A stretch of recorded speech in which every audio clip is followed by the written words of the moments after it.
السلام علیکم ورحمۃ اللہ وبرکاتہ۔ آج ہم سیکھیں گے لا حول ولا قوت الا باللہ پڑھنے سے کتنے فائدے ہیں۔ بسم اللہ الرحمن الرحیم۔ بعض احادیث میں اس کو اعظم بتایا گیا ہے۔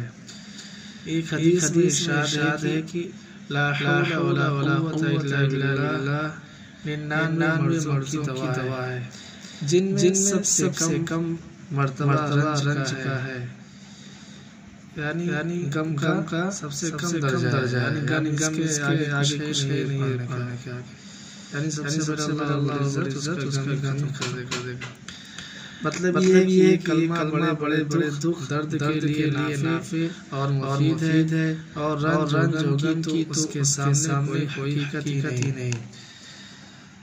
حضرت عبداللہ بن عباس رضی اللہ عنہ سے روایت ہے کہ رسول خدا صلی اللہ علیہ وسلم نے ارشاد فرمایا کہ جو شخص استغفار میں لگا رہے، اللہ تعالیٰ اس کے لیے ہر تنگی سے نکلنے کا راستہ اور ہر غم سے چھٹکارے کا ذریعہ بنا دیں گے، اور اسے ایسی جگہ سے رزق دیں گے جہاں سے اسے دھیان بھی نہ ہو۔ مشکات کی حدیث ہے۔